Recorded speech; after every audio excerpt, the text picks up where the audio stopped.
Ladies and gentlemen and others, welcome back to The Idiot's Guide to Star vs. the Forces of Evil, Season 2. Season 1, in my opinion, was a really good introduction to the show. It gave us two really good leads, it gave us a decent setting, it gave us fun adventures. Not all of them panned out, but the ones that did were really enjoyable. But now we're on to Season 2, and as I said last time, Season 2 is where I believe this show truly broke out and shined. Season 2 is actually my personal favorite season of the entire series. This is where I think everything that clicked got ramped up to 11. Unfortunately, that also cuts both ways, and the things in Season 1 that didn't work for me, work even less in Season 2. Don't worry, I'll have plenty to say about the entire season. There's 41 episodes to cover, and I've only got so much time and energy to meme all of them. Let's get going. Season 2 picks up where Season 1 left off, with Star having to deal with having this brand new wand that came out of nowhere. Wait, what's happening now? Where's the wand going? What's happening? What's up with your wand? I almost died. Wait, you were looking off in this direction. How the hell did you not see it? So the wand gets trapped in the magic book of spells, because of course it does, and then rams itself into Marco, trapping him in the closet. Because of course that happens. Dip down? I didn't learn that until I was 19. Wow. So I'm like advanced. That's not how it works. That's not how any of this works. Now, of course, Star is eventually able to learn how to dip down and successfully free Marco and the Book of Spells from the closet. But what actually triggers it? Well, see for yourself. Chapter 11. My thoughts on Marco. Dear Diary, Marco hasn't been himself lately. Today, he started rambling to me about pyramid schemes? Yeah, I have no idea what the hell's going on here, but hey, it worked. Marco's free.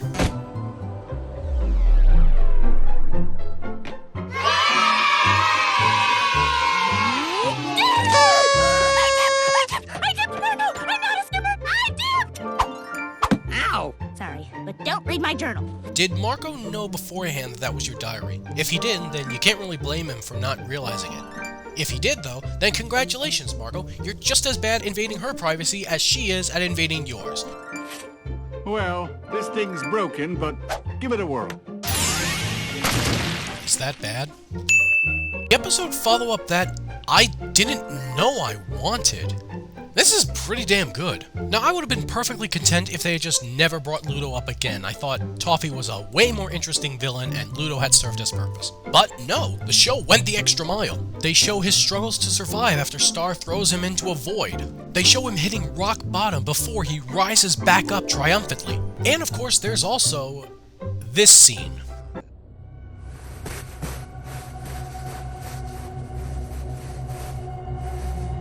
Holy sh! Oh, and it also turns out that Ludo is back on Muni for some reason. How did that happen? Well, that's not ominous in the slightest.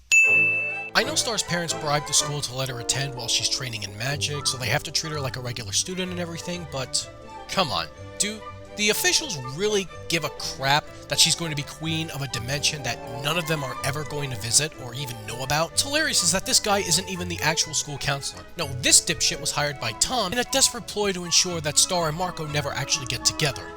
Why he decided to go through all this trouble just to ensure that, I will never know.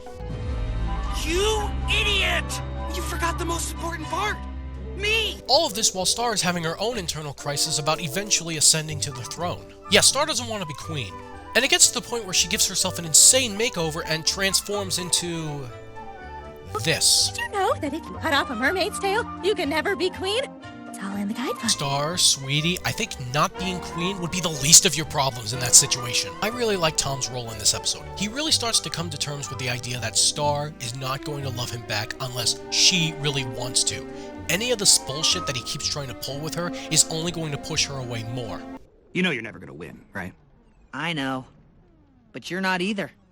It doesn't matter if you beat me at ping pong or pull out all my organs. You can't make Star be your girlfriend unless she wants to. Also, yes, Brittany, your life has peaked at the young age of 14. Why? Because fuck you. It's pretty damn impressive just how good Marco's karate is when his sensei is a total dumpster fire of a person. I didn't know what I wanted to do with my life, so I rented a dojo and ordered these instructional videotapes, but I only watched as far as green belt tape. Why'd you stop there? Because the red belt tape got stuck in the machine. Couldn't you just try to get the tape out and untangle it? I did, but that tape got stuck in another machine. Best reveal gag ever. Also, please keep Star away from all power tools in all of existence for all time. Thank you. You do understand that teaching someone how to do something is more than just giving verbal instructions, right? And look at you. You're awesome, and I taught you everything you know. Except how to stop! What? Use the brakes! Retard alert! Retard alert, class! Not quite sure how the punchable face and the stoner are going to help you rescue Star, but hey, you do you, Marco. Marco, you're my hero! But wait a minute, Star. I thought you said you didn't need a hero. What? What does it say about how deranged Marco's life has gotten when riding an invisible goat isn't even the weirdest thing that happened to him that day? But you believing in me is all I need. No, a few more brain cells wouldn't hurt you either. Now, Star, taking care of a dog with a death grip on your wand is a big responsibility. You have to feed it, you have to walk it, you have to clean up after it. A dog in the classroom is a roadblock to learning. Yes, because clearly that's the only problem with bringing a dog into a school. That's it! What the?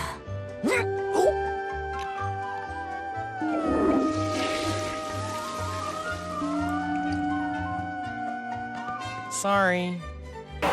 What the hell's going on? So apparently this was all leading up to a moment where Star learns to face her problems? You know, if she actually took that lesson from this episode, I'd take it seriously, but she doesn't, so I don't. Your mom calling again? Of all the things I ever expected to see on the show, Star in an orange prison jumpsuit was not one of them. Guess that's what happens when you destroy a police car. Here you'll go to prison! You mean like Saint-O's? It's worse than Saint-O's. They give you 1 bar of soap and you have to make it last a whole year. You gotta get up every day. Marco, again, she is very impressionable. See, I actually think this plotline works a lot better towards Star's character arc of not running from her problems. Yeah, strangely enough, the plotline where Star has to go to prison gels a lot better than Star having to get her wand back from a magical dog. Although I have absolutely no idea what the fuck is going on in this scene here. You can do whatever you want down here, so long as you never see your family and friends again. Congratulations, Star Butterfly. You are now a wanted criminal. Have a trophy. I feel like I like this episode a lot better in concept than in execution. Not that the execution is necessarily bad. It's basically two sides of the same coin, with Ludo trying to get his new wand to work to ascertain dominance, and Star struggling to figure out why her wand continues to malfunction, as it's slowly and subtly revealed that her emotions influence the wand's power, as evidenced by this clearly stoned out of its ass, Cloudy. I really wish they had done more with this idea than what they did. As is, it's fine, but man, there are just so many possibilities they could have gone with. Give me that thing. Aw, look, she thinks she's people. Oh, that's way better! Meet the sociopathic shithead known as Mina. What are you doing on Earth? I'm on vacation! Doctor's orders! You keep using the word. I don't think it means what you think it means.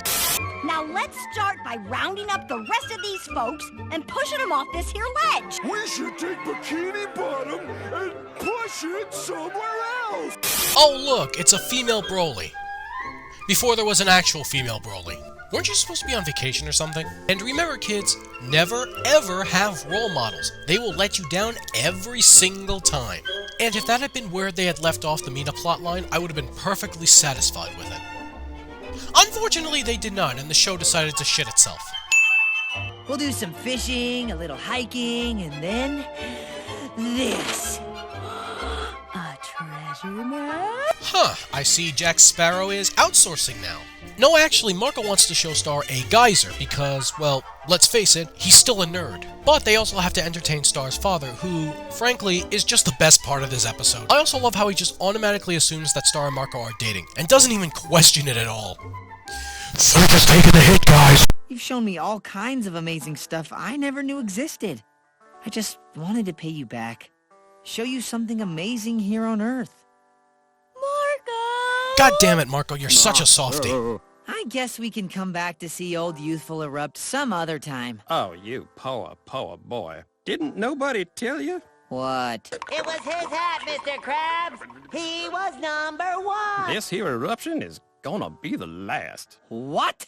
Those big city scientists give that geyser a look-see and he's all dried up. I'm not going to claim I'm a scientist or even a modest expert in science, That's but not how it that works. doesn't That's not sound how any of right. this works. River loses all of his hair, and Marco's parents get lots of paintings. Next! Being a mother and being a babysitter are not the same thing.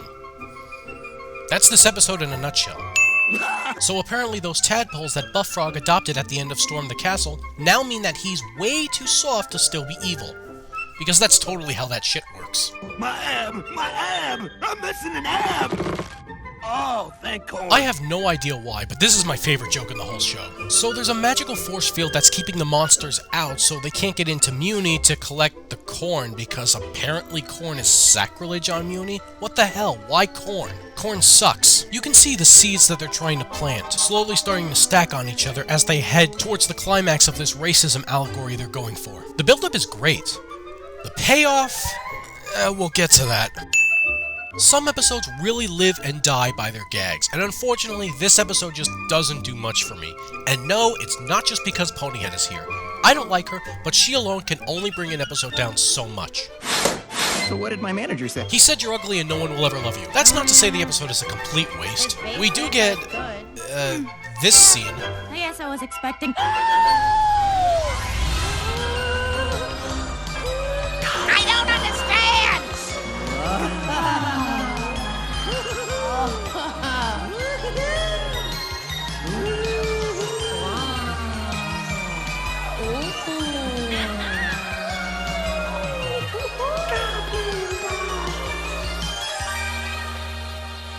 I have so many questions! I don't understand! We're also introduced to these two characters, Kelly and her boyfriend Tad. Their main shtick is they break up and make up a lot. Don't worry guys, I promise this is not going to become a running gag throughout the series. For it to be a gag, it would have ever had to have been funny in the first place. You know, Glossrick, sometimes it's up to the teacher to adjust their teaching styles to better meld with their students. I would really love this reconciliation scene between Star and Glossrick, if not for this exchange. I'm sorry we hurt your feelings. Oh, you didn't hurt my feelings. I have no feelings. I hate you. Season 2 is still very much comedic, but I love that there were certain elements that they toned down the comedy completely. Like with Ludo. Yes, he's actually incredibly intimidating and threatening in Season 2. He is not the butt of jokes that he was in Season 1. He still doesn't win, but he is no longer the cakewalk that he was in the past. Star better watch herself. Also, I love how some of these spells just have these convoluted body movements that are required just to make the spells work. It's stupid and hilarious, and I love it. You just threw your dad down a mountain. We would have used the cannon, but it's been out of commission for years now. You know, Moon, it would be nice for you to learn not to underestimate your own daughter before hell freezes over. That's the most adult thing I've heard all day. Congratulations, you've just indicted your entire family for utter incompetence. Don't worry, everyone. Moon won't actually learn anything from this experience. See, Star, detention's not that bad when you're doing it with a friend. Although no one's going to be in a rush to break you out of prison again this time. Just saying. I might be pro Starco, but I'm just going to say it. Star and Jenna are adorable together. Oh, this is beautiful. There's also a subplot involving the class hamster or whatever getting lost, and Marco gets involved in it while Star is in detention, and it leads to, this right here. Huh? Oh, hey, Jackie. Do you need some help? Just hanging out. Boo! Yes, the Marco Jackie plotline is finally going to go somewhere again soon. Just hang in there. Very soon. Promise.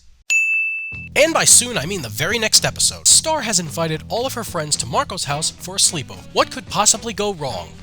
You know, besides everything. If I had to choose between the painful sensation of death and eating something that Star cooked with her own bare hands, I would choose death.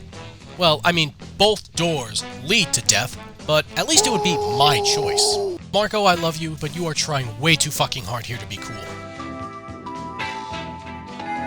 Put that thing back where it came from, or so help me!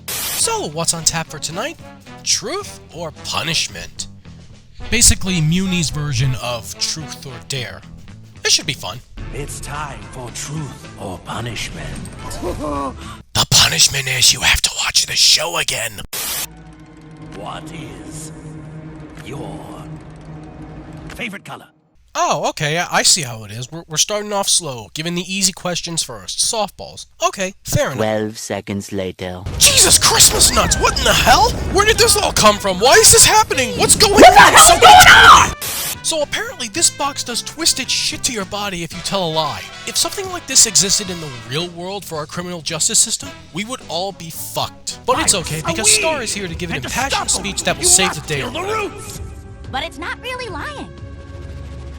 Uh-huh. Sometimes you don't know what you think. Your head and your heart disagree. You think you know how you feel about something, but then it changes. Ma'am, this is a Wendy's. But hey, at least it does work and the evil box of hell is defeated. And it looks like things between Jackie and Marco are finally heating up. I mean, it kind of has to after this. My crush is on Jackie. Jackie Lynn Thomas. What? You know, I'd say something about how it's impossible for Jackie to not have noticed, and then I remember that this is the same kid that spent 10 years just nodding at her, and apparently was too stupid to realize it until it was shoved right in his face. I feel like I was supposed to learn something throughout all this. Oh yeah, don't have sleepovers, kids. Oh yeah, how could I possibly forget this ending bit? Marco Diaz! Truth, Star Butterfly, there's a crush. Now that's what I call a cliffhanger. We, the audience, are led to the shocking revelation that Star Butterfly has a huge, gaping crush on Joey Fatone. I don't see it.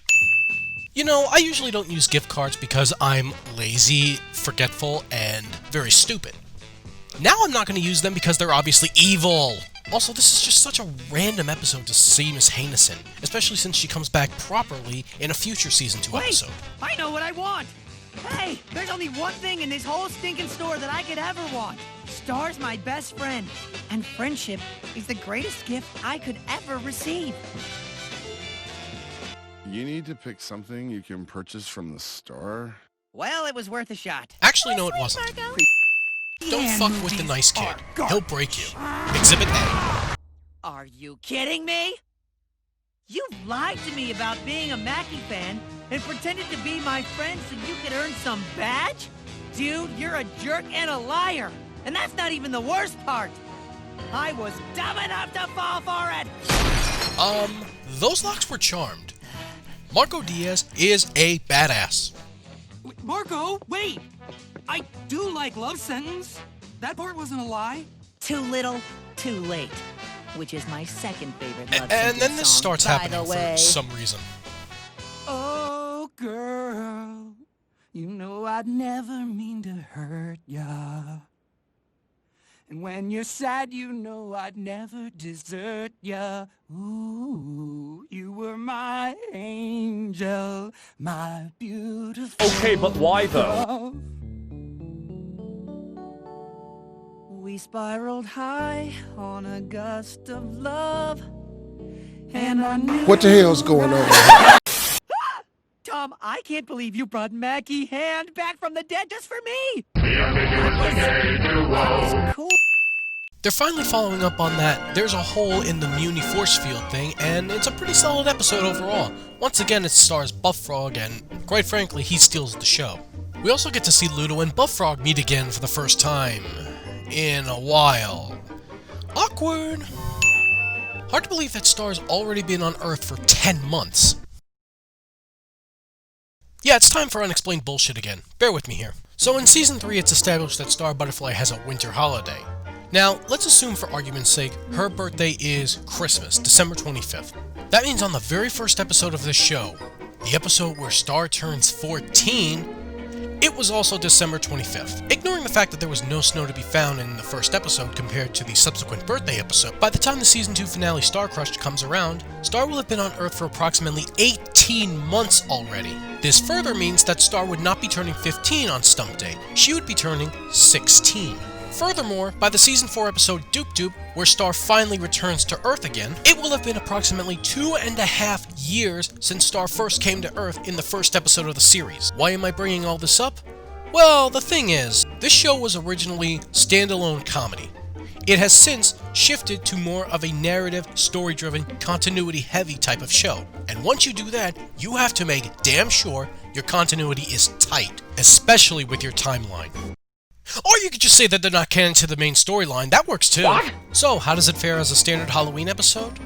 It's perfectly fine. Sure, the continuity thing bugs me to hell, but on its own, it does its job. And Mr. Diaz gets a chance to shine. That's nice. Hey, I got an idea. Let's turn all of Star's spells in the wand into sentient beings, and then give them their own episode.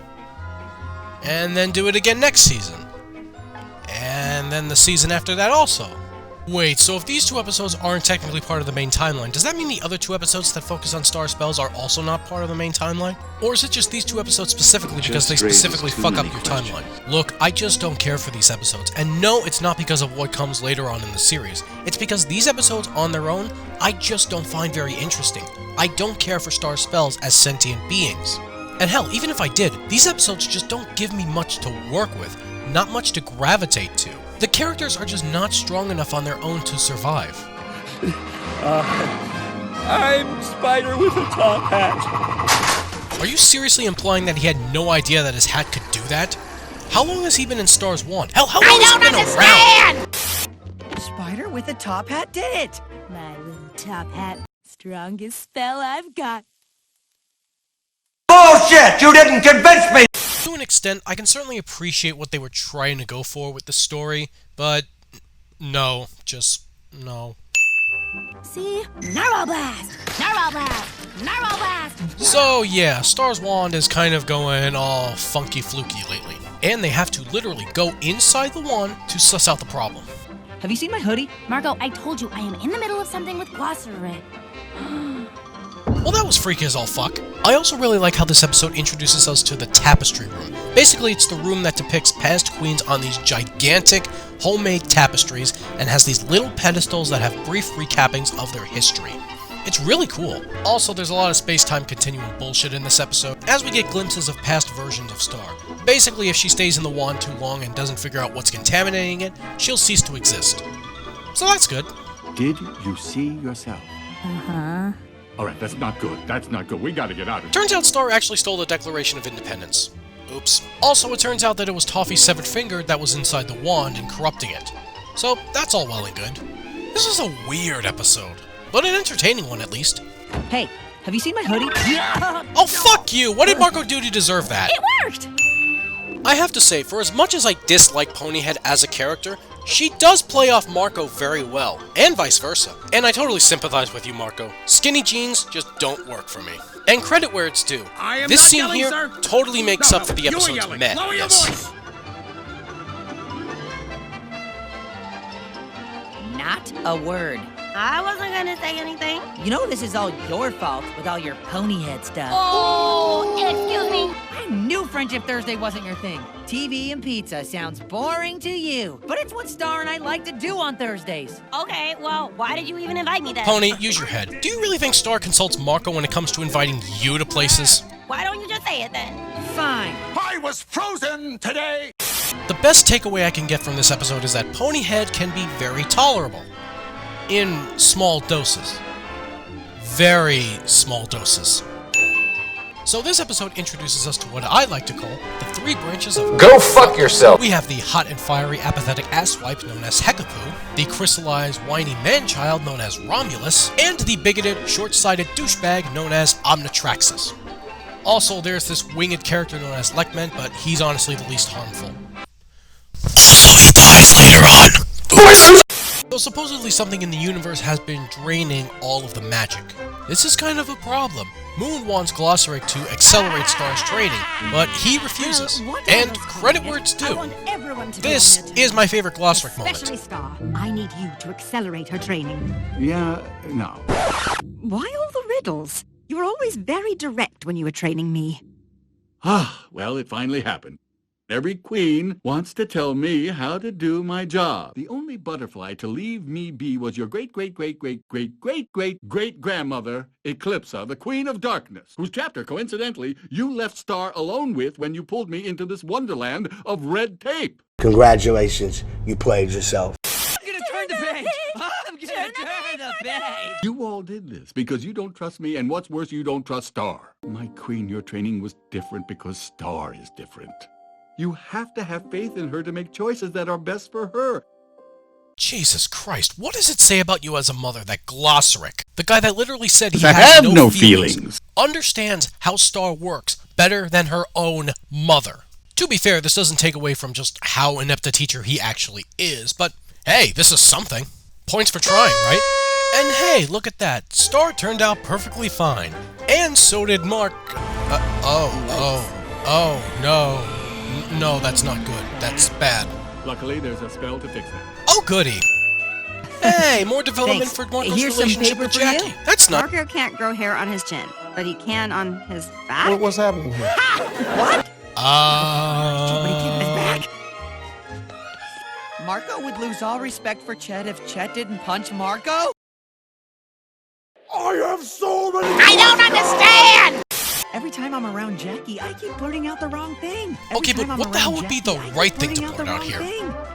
Every night when Marco goes to sleep, he shapes his pillow in the form of Jackie Lynn Thomas. Oop, kisses and goodnight. I'm like 99.9% sure that that's not the right thing to blurt out there, dude. What in the literal fuck is going on right now? Absolutely fucking brilliant right there. Okay, so what we have here is a little growth, I guess, called Naysayer, who sounds a lot like Stewie Griffin. Where do I even start? The naysayer. The naysayer grows out of the neck of its victim. Yes, that is Naysayer when Naysayer was younger. How the fuck do you age? It reveals itself when the afflicted attempts to woo their true love. Oh, that's not gonna bite the show in the ass later on. Exposing the victim's deepest, darkest secrets for all to hear. And to judge. Oh, I get it. Naysayer stands for social media. It all makes sense. Oh, and apparently this thing is Tom's fault. Dude, I'm so sorry. I totally put that curse on you to prevent you from asking out Star. Why would you do something like that? That was before we started hanging out. You haven't asked out a girl since the Blood Moon Ball? He didn't ask Star out to the Blood Moon Ball. You did. He only went there because the creepy painting in his room told him to go. We're still not going to address that, by the way. How do I get rid of it? Just let it run its course. Once it's shouted all your worst, most shameful secrets, it'll wear off.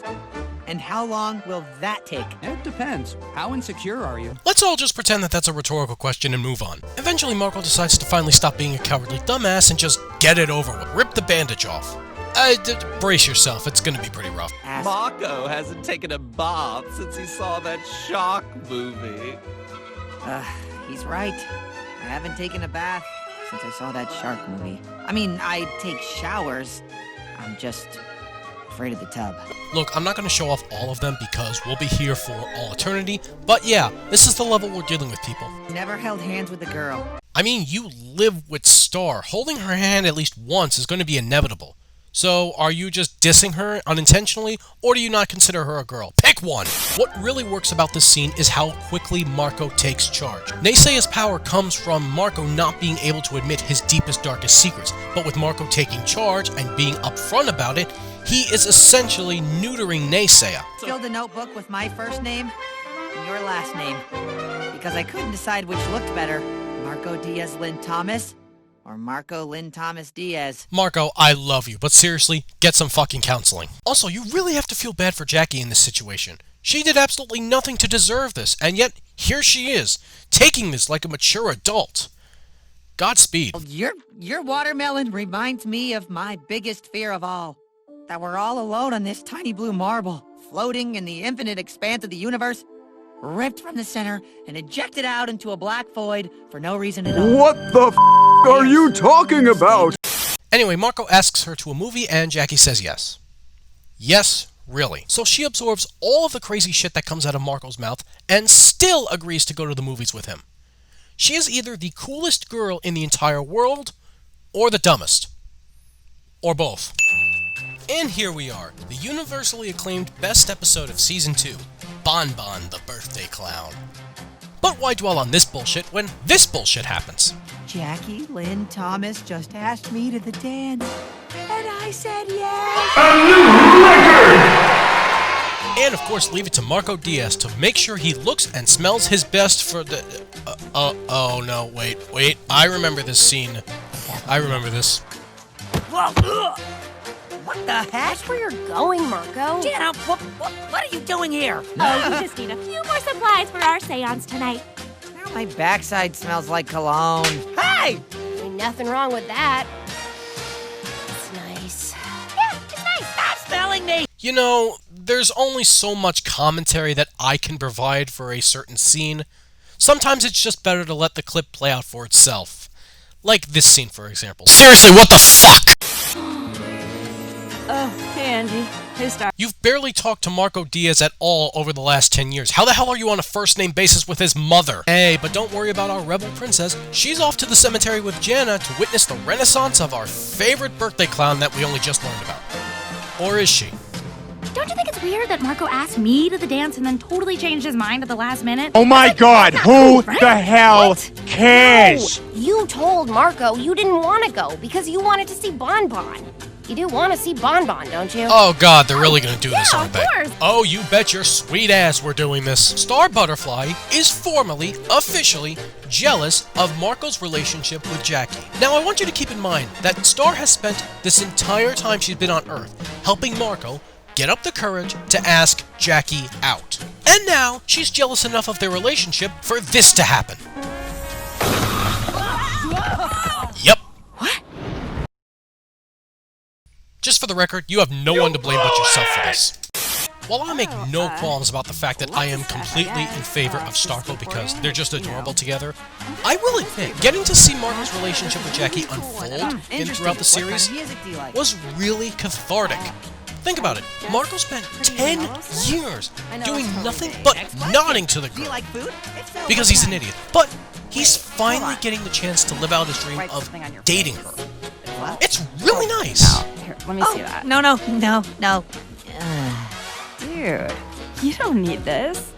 Seriously, Jackie needed way more screen time. And heck, the school dance is so much of a disaster that the two of them just decide to bail and do their own thing, which I think is awesome. Notice anything off about it? See? It's like just because Marco has a mole, suddenly Jackie has to have like 8 of them?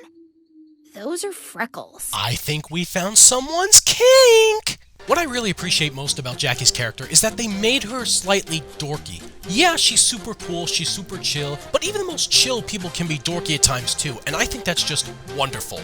Because it's a date, and you're super cool, and I'm just afraid of messing up. Marco, you already messed up. What? Yeah, you puked on my lap in 3rd grade.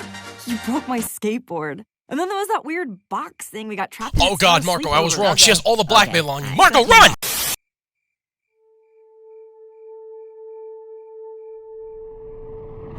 Another thing that won't totally bite the show in the ass later on. Ah, at last! The man of the hour. Bond... No, this is bad. No, turn around, back it up. Nope. Yep, it's Ludo, and he actually gives Star a run for his money this time, leading to... this.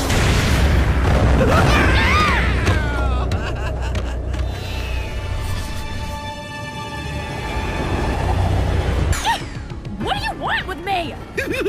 You think I'm here for you? He wants the spell book. And he fucking gets it too. Really want to waste precious time chasing me? Congratulations, you played yourself. That's my whole family history. All the spells, everything. It's lost. Go get it back. I've lost Glosaric! Don't worry, Star. We have a term for this. It's called addition by subtraction. Is there an Alcohol's Anonymous thing, but for like pudding? Asking for a non-friend. I have never seen that before. Probably because you spent your entire life stuffing your face with pudding, you jackwagon. Grab my hand! Oh, no can do. Sorry. I belong to the book, and the book belongs to Ludo now. Ludo stole you! Well, that's out of my hands. Go fuck yourself! Don't you want to come with me? I thought we were friends. Friends? Well, that's such a since I have no feelings. Well, now comes the fun part, where Star has to confess to her parents that she lost the spell book. Well, it was nice knowing you, Star. Oh, no, Have fun at this St. is really Olga's. bad. I'm sure it's gonna be a grand old time. It's okay. What? But the Book of Spells! Our family history, it's all gone! Don't worry. It's just a book and a little magic man. What matters Bull fucking shit. You're telling me that her mother, the person that has been constantly on Star's ass, trying to prim her into a proper princess, is not at all angry or upset with her for losing the Book of Spells. Hey, maybe this means they are learning, and they are becoming proper, normal parents. Yeah, no, I don't buy it. Hey, it's Marco's sensei's birthday today, and I'm supposed to pretend to care for some reason. Yeah, you're sensational. Apparently there's also a magician performing at this party.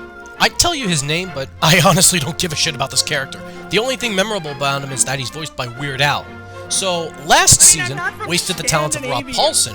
This season, we get to waste the talents of Weird Al Yankovic. How exciting! The point of Earth magic is to allow yourself to be entertained by pretending that it's real.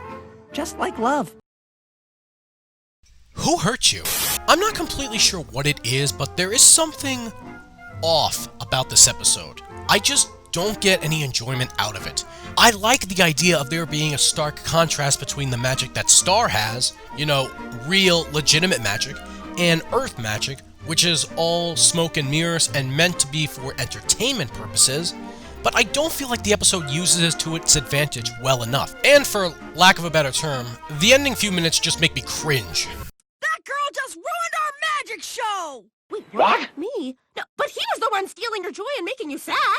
You just stole my joy forever by making him explain how his tricks are done. They'll never see a magic show again. What the hell's going on? Apparently the conflict was that this magician guy was using his magic to steal other people's joy? You know, that actually could have been a legitimately hilarious story to use, but once again, they don't capitalize on this opportunity. It's just... no. You ever have a teacher in school that hated doing their job but was just waiting for you to make a mistake so they could destroy you for it? Yep, that's Baby in a nutshell. Not even Glossrick was like that with Star. Wow, I've been defending Glossrick a lot in this video, haven't I? Didn't expect that. I'm being E-V-A-L-U-A-T-E-D. No, Star. Listen to me, honey. You're fine. Your papers are all in order. You're completely Oh, you spelled evaluated! Oh, I'm sorry. I thought you spelled deported. I was confused for a second. This cat-like thing is named Baby. She is both Star's fairy godmother and going to be her test evaluator. And if Star fails, she may be sent back to Muni. Which I don't understand. Okay, it's very known that Star has not completed her magic training yet. Why would you pull her back to Muni? Unless you're also going to send her to St. Olga's. Is that the idea? Well, we never find out because Star doesn't actually fail. She passes. Somehow.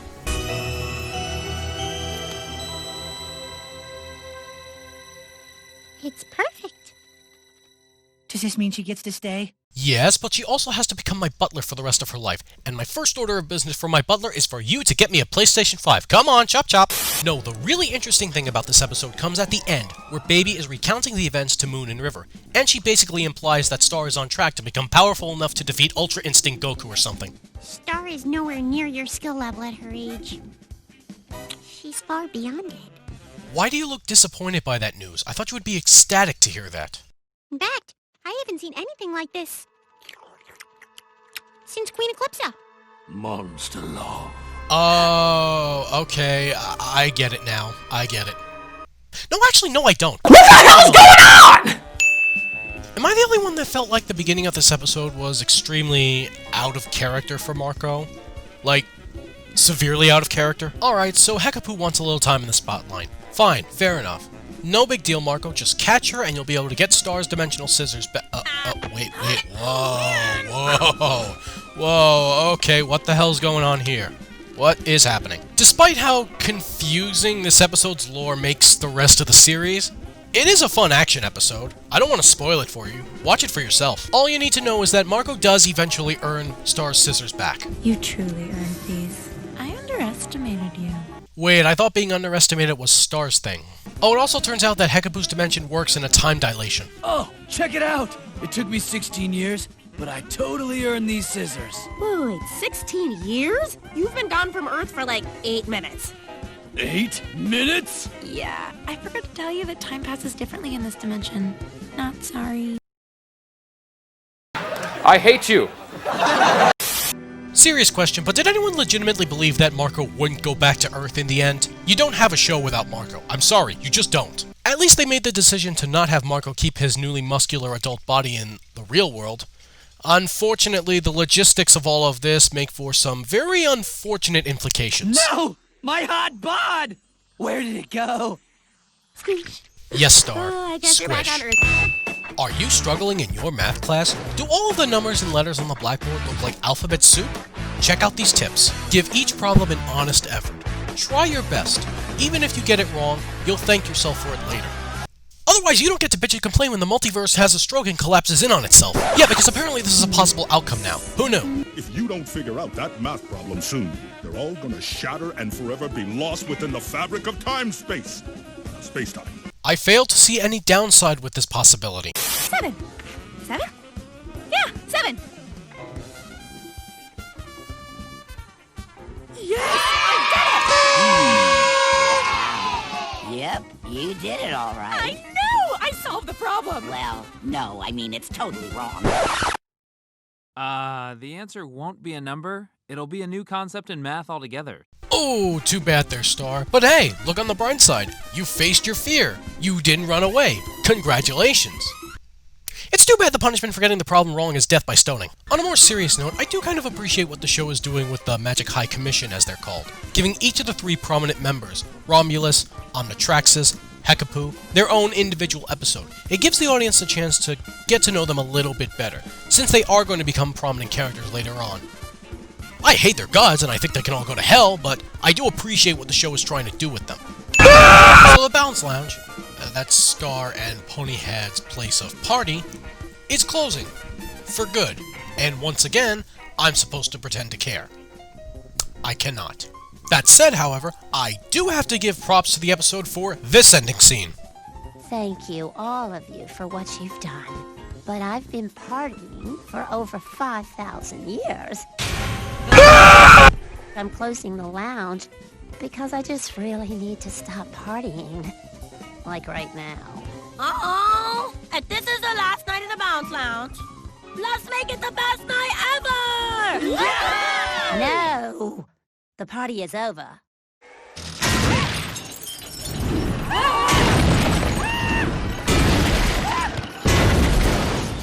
But we saved the lounge.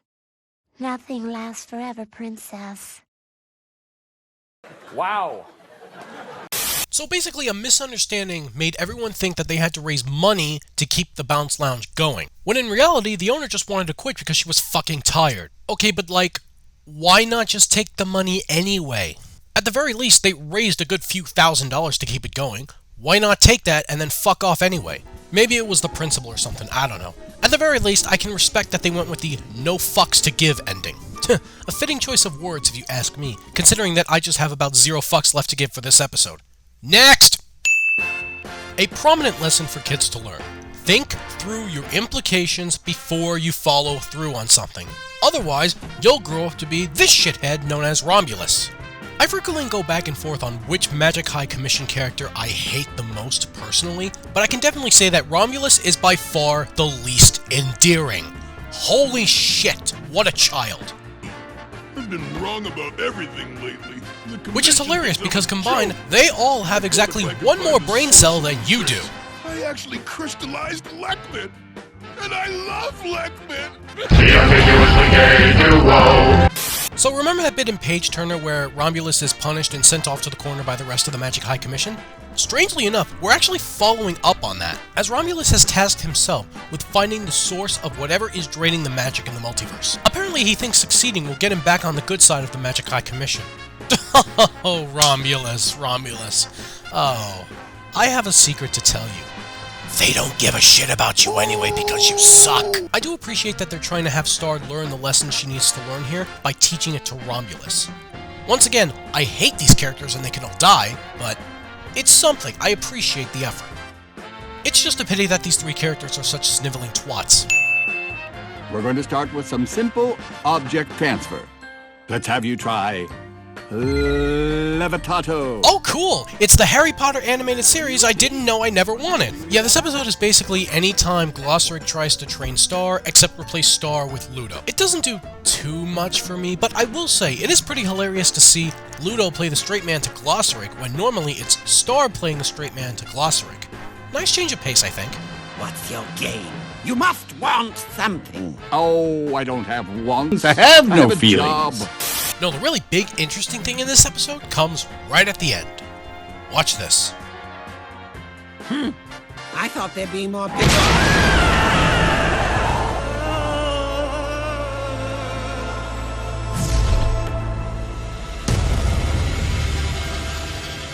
Hello, Glossaric.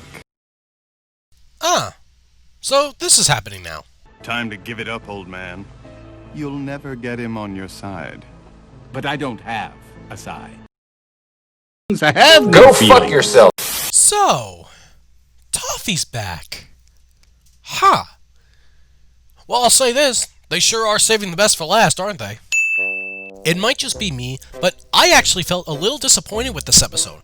It felt like a major letdown. Think about it. We're following up on one of the best episodes of the first season, and all it basically amounts to is a forced apology on video.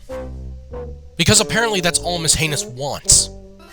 How exciting, right? I will give credit where it's due that it does try to showcase Raphael and Angie, Marco's parents, in an entirely different light. Up to this point in the series, they've been known as very lax, they let Marco and Star get away with a lot of shit. Let's just say that. And this is the first episode where they really try to put their foot down with the shenanigans. Very strange, and I'm glad they don't follow up on this part of the episode, but it is a nice change of pace, I will admit. Now, can someone please tell me what the hell's going on in this scene? Like, seriously, what the fuck am I looking at right now? If his last major appearance didn't convince you that Sensei is a giant fucking loser, then this episode will absolutely seal the deal for you.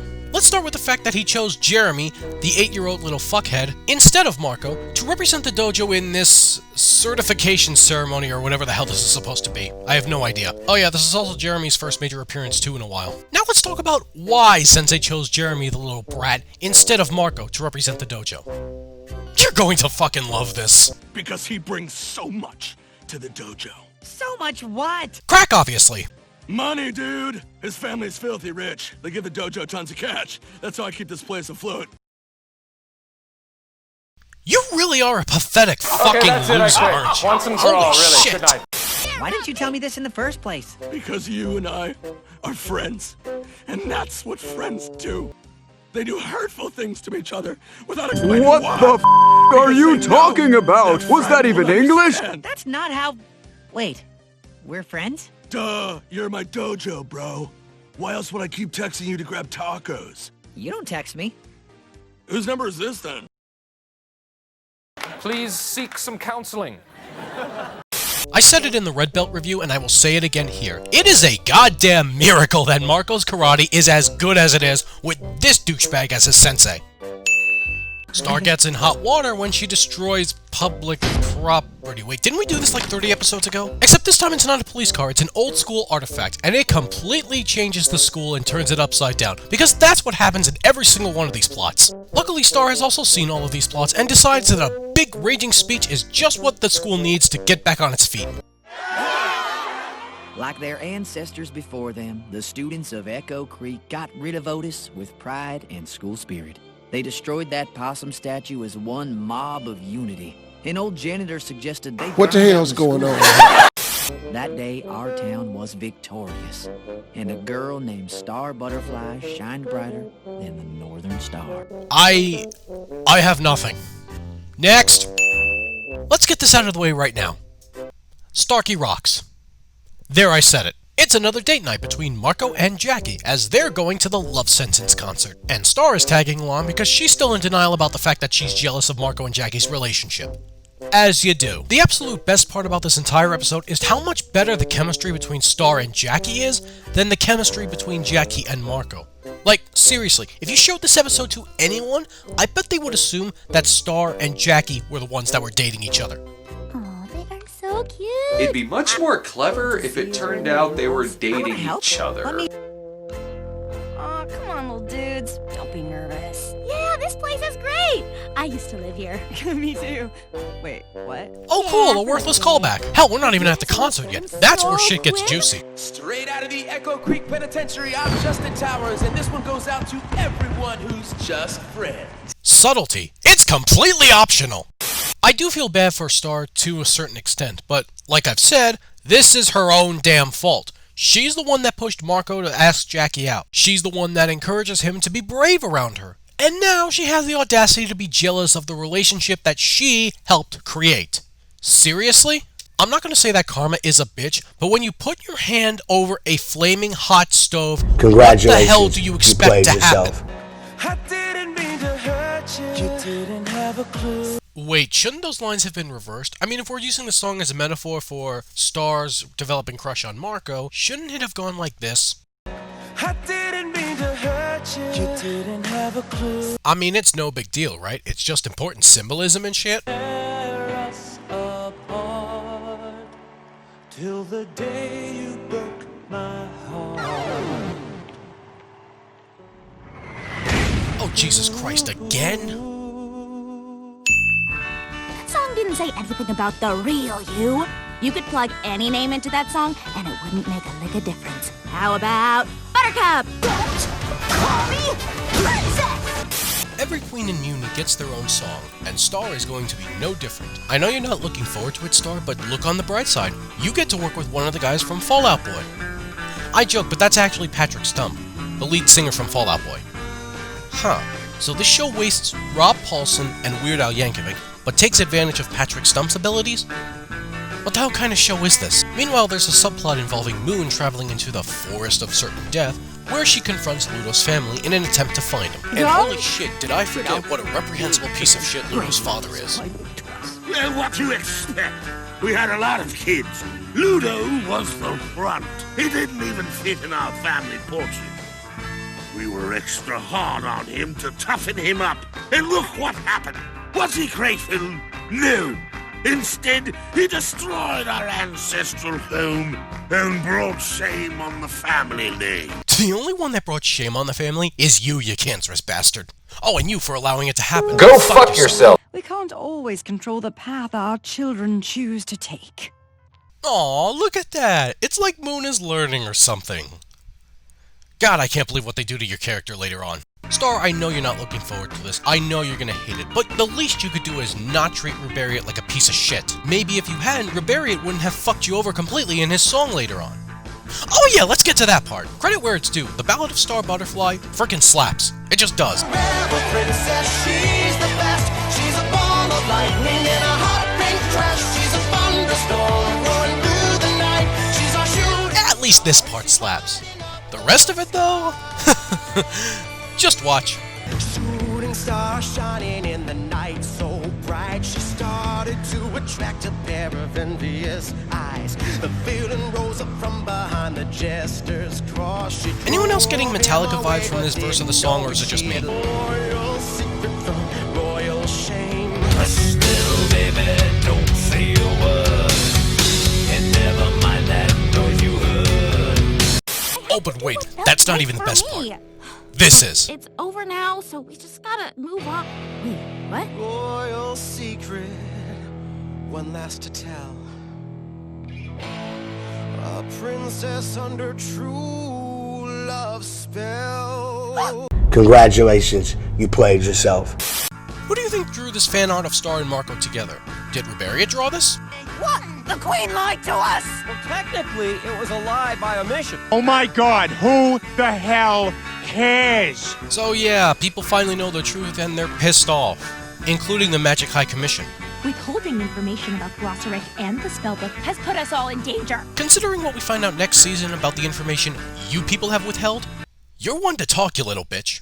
I thought they wanted to know the real Star Butterfly. They don't, Star. They just want to believe that you're a perfect little princess. And sometimes, the truth is dangerous. See, kids, the truth is overrated. Always lie. constantly lie. Hell, if you lie well enough, you may even find yourself in the White House someday. I'm just wondering how the hell Riberian even figured out that Star has a thing for Marco. Well, my best guess? This. Everyone knows you're anything but ordinary. Aw, thanks, Marco. Hugs. He's staring at us, isn't he? Creep. Well, we finally made it, people. The Season 2 finale, Star Crushed. It is about as awkward and uncomfortable as you can imagine. So how's about we not talk about this, and instead talk about the other interesting plot of the episode, which involves Moon and the Magic High Commission going off to find Ludo, who's still being controlled by Toffee. The result? Toffee takes control of Ludo again and fights them and kicks their asses all over the damn place. Psst! This is where Lackman dies! Spoilers! You know those JRPGs where you have one member of the party that basically serves as a healer, the person that heals the rest of the party? That's basically Lackman's role in this episode. And it costs him his fucking life. Hope it was worth it. Now, the fight basically turns into a bloodbath and everyone almost dies. So, yeah, things look pretty dire right now. And Toffee doesn't look like he's slowing down anytime soon. I'm coming for my finger. He's very self-conscious about using his left one. He always does it wrong. While that's going on, Star is dealing with the aftermath of Song Day by doing what she does better than anyone else. Running away from her problems. In all seriousness, her friends take her to this bad boy party or whatever, where she has an admittedly nice moment with Oscar. It's too bad this character is such a weeb, otherwise I'd give a shit about this relationship. Of course, we can't give a shit about this relationship because it doesn't happen, because Star is immediately called back to Muni because of Toffee's return. Toffee has returned.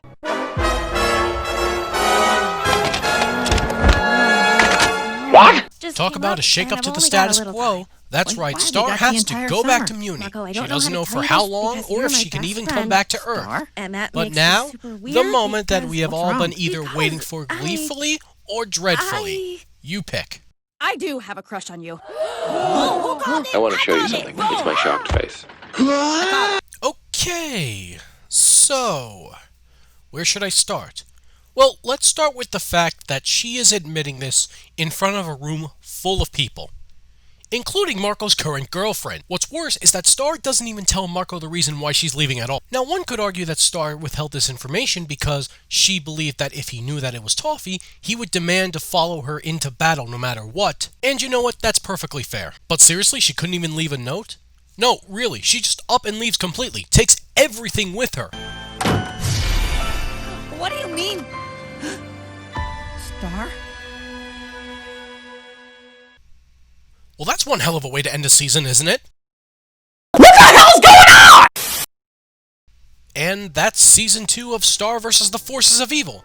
All 41 episodes in all of their glory or misery. I said in the Season 1 video that I felt that Season 2 was where the show truly shined, and after this, I stand by that. Despite some obvious clunkers and stinkers in the season, it was a vast improvement over Season 1. I really feel like this season found a perfect balance between long-term storytelling and self-contained stories. On a personal level, I really enjoyed the episodes that contributed to the long-term, overarching storyline, because I feel it did a brilliant job of building us up to its obvious climax, a showdown with Toffee. But at the same time, I really enjoyed some of the smaller, lesser stories that this show produced in this season as well. I believe shows can do both, self-contained stories and long-term story building. You just have to know what you're doing.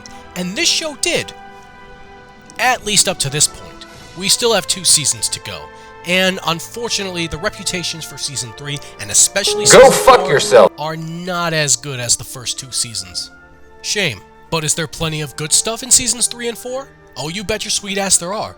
There's also plenty of dumb shit that happens. And that's going to be fun to cover as well. Join me next time, where we cover this show's ultimate peak in the first 7 episodes of the season, the Battle for Muni arc. Before the show trips all over itself and faceplants into a wall.